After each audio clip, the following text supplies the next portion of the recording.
এই ভিডিওতে আলোচনা করব উচ্চ মাধ্যমিকের রেজাল্ট নিয়ে। দেখো, ইন্ডিয়া মুডের তরফ থেকে জানানো যাচ্ছে, অর্থাৎ এটি একটি নিউজ ওয়েবসাইট, যে অপেক্ষার অবসান, এই দিন বেরোবে উচ্চ মাধ্যমিকের রেজাল্ট। চলে এলো পাকা খবর। কি পাকা খবর দেখা যাক। দেশ জুড়ে লোকসভা ভোটের আবহেও সকলের এখন একটাই প্রশ্ন, কবে মাধ্যমিক উচ্চ মাধ্যমিকের ফলাফল বেরোবে। এই নিয়ে বারবার প্রশ্ন তুলেছেন শিক্ষার্থী থেকে শুরু করে তাদের অভিভাবকরা। এপ্রিল না মে, কোন মাসে, কবে বেরোবে ফলাফল? এবার অবশেষে জানা গেল দিনক্ষণ, বলা ভালো কিছুটা আভাস পাওয়া গেল। কি সেই আভাস? শোনা যাচ্ছে মাধ্যমিকের আগে ভাগেই হয়তো উচ্চ মাধ্যমিকের ফলাফল বেরিয়ে যাবে।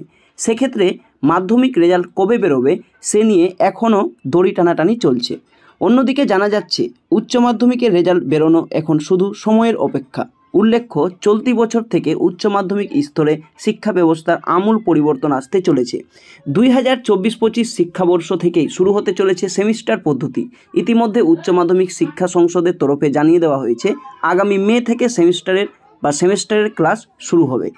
কবে বেরোবে উচ্চ মাধ্যমিকের রেজাল্ট দেখা যাক কি বলছে। তবে প্রশ্ন থেকেই যাচ্ছে কবে বেরোবে পরীক্ষার ফলাফল। জানা যাচ্ছে রেজাল্ট নিয়ে সংসদের তরফে যাবতীয় প্রস্তুতির শেষ। এবার শুধুমাত্র সংসদ চূড়ান্ত সিদ্ধান্তের জন্য সরকারের দিকে চাতক পাখির মতো তাকিয়ে রয়েছে। আর ফলাফল পেশ করতে পারেন রাজ্যের শিক্ষামন্ত্রী ব্রাত্য বসু। মাধ্যমিক উচ্চ মাধ্যমিকের ফলাফল কবে বেরোবে সেই নিয়ে দোটানার শেষ নেই। কখনো শোনা যাচ্ছে এপ্রিলে বেরোবে ফলাফল, তো আবার মে মাসেও বেরোতে পারে ফলাফল, এমনটাও শোনা যাচ্ছে। একাধিক মহলের দাবি সব কিছু ঠিকঠাক থাকলে মে মাসের প্রথম সপ্তাহের মধ্যেই মাধ্যমিকের রেজাল্ট ঘোষণা করা হবে। কারণ আজ শুক্রবারই উচ্চ মাধ্যমিক শিক্ষা সংসদের তরফে বিজ্ঞপ্তি জারি করে জানানো হয়েছে যে মে থেকে একাদশ শ্রেণীর শিক্ষাবর্ষ শুরু হবে। অনেকেই বলেছেন যে উচ্চ মাধ্যমিকের রেজাল্ট আগে বেরোবে। দেখো, আমরা যতদূর জানতে পারলাম এই নিউজ পড়ে, যে মে মাসের প্রথম সপ্তাহ কিংবা প্রথম সপ্তাহে দ্বিতীয় সপ্তাহের শুরুতে আর প্রথম সপ্তাহের শেষের দিকে তোমাদের উচ্চ মাধ্যমিকের বা মাধ্যমিকের ফলাফল বেরোতে পারে। কেউ বলতে পারবে না কখন বেরোবে, তবে একটা আইডিয়া, মে মাসের প্রথম সপ্তাহের দিকে তোমাদের রেজাল্ট অর্থাৎ ফলাফল পর্ষদ প্রকাশ করবে।